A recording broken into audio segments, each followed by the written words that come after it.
When it comes to marketing, there's a lot of talk about customer needs, positioning, strategy, and product development.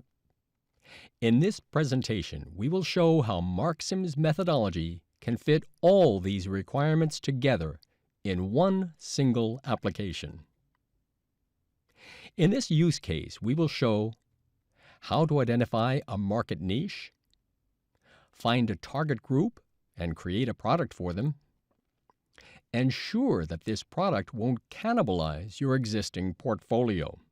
Go to login.marksim.net and enter your credentials that you received from your supplier. Select the desired simulation market. In this case, it is the smartphone market in Austria. The screen shows three so-called market maps, visualizing the smartphone buyer's market in three different views. They can be read like geographical maps. Important places like big cities are written in larger letters. And similar to maps, it is a question of distance, how two positions differ from each other. So each map shows customer's position, each dot represents a respondent, customer's needs, brand position, and clusters of customers, the latter we call market segments. So let's have a closer look at these three views. First on the left, the cluster view. As you cannot just separate the groups by their needs because this is a multi-dimensional room of preferences, MARKSIM uses cluster analysis to find homogeneous segments with similar needs for which we will create a product at a later stage. For example, here we have a 5 clusters solution. Second, the center map is the brands view. Its coloring is brand related, based on the primary preferred brand. For example, here you can still see a strong preference for Nokia, which is fragmented into 2 clusters, although products with the brand name Nokia aren't available in the smartphone market. You might want to know what the difference is between cluster number 3 and number 4. So we click inside the map to create a target group of all customers with first preference for Nokia. Then we save it for later use.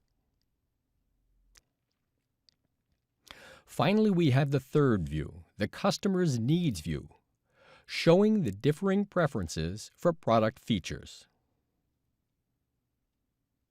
And here we see why the Nokia segment is not homogeneous. It's split into 2 groups. The upper right group, in segment number 4, prefers a cheap device, whereas the lower left group does not care about price at all. And that is the surprising thing. For further simulation, we remove the group of price-sensitive Nokia respondents so that we have a target group of price-insensitive Nokia respondents. Now we will demonstrate how MARKSIM'S supports you when targeting this group. First step is getting more market insights so that we can learn what else do these prospective Nokia buyers want. Therefore, we have a look at the mosaic plots below each market map. Blue indicates an above-average number of first preferences. White denotes average distribution. And red indicates a below-average number of preferences. Further, we see 2 groups, the selected Nokia group and all others. And as expected, we see a strong preference for Nokia in the selected target group. To get an indication of how stable this preference is, we implemented a small switch on the upper left, showing the second ranks. This indicates which other brands the consumer also likes. This might indicate churn. In this case, Sony and BlackBerry seem to be competitors of Nokia. Now let's see what features such a product should have. Most important are convenient size, duration of battery, intuitive user interface, physical keypad.